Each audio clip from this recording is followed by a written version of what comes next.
সম্প্রতি সামাজিক যোগাযোগ মাধ্যমে প্রচারিত হয়েছে যে জুনের মধ্যে বাংলাদেশি পাসপোর্ট পাচ্ছেন সৌদিতে থাকা ৬৯,০০০ রোহিঙ্গা।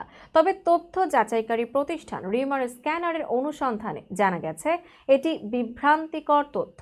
রিমার স্ক্যানারের অনুসন্ধানে জানা যায় সৌদি আরবে থাকা রোহিঙ্গাদের বাংলাদেশি পাসপোর্ট দেওয়ার বিষয়টি নতুন নয়, বরং ১৯৭৫ সালের পর থেকে বিভিন্ন সময়ে এসব রোহিঙ্গা বাংলাদেশি পাসপোর্ট নিয়ে সৌদি আরবে গেছেন। এখন এসব পাসপোর্টের মেয়াদ শেষ হওয়ায় নবায়ন করা হচ্ছে।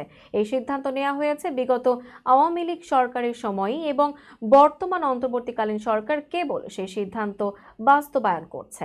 এ বিষয়ে অনুসন্ধানে প্রাসঙ্গিক কিওয়ার্ড সার্চ করলে মূলধারার গণমাধ্যমটির ওয়েবসাইটে জুনের মধ্যে বাংলাদেশি পাসপোর্ট পাচ্ছেন সৌদিতে থাকা ৬৯,০০০ রোহিঙ্গা শীর্ষক শিরোনামে গত ১৩ ফেব্রুয়ারিতে প্রকাশিত একটি প্রতিবেদন পাওয়া যায়।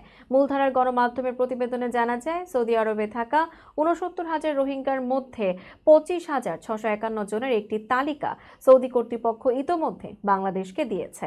এই পাসপোর্ট নবায়ন কার্যক্রম চালিয়ে যাওয়ার জন্য সরকার অর্থ বরাদ্দ চেয়েছে, তবে বরাদ্দ তুলনামূলক কম থাকায় জুনের মধ্যে সকল পাসপোর্ট নবায়ন সম্পন্ন হওয়া নিয়ে শঙ্কা রয়েছে।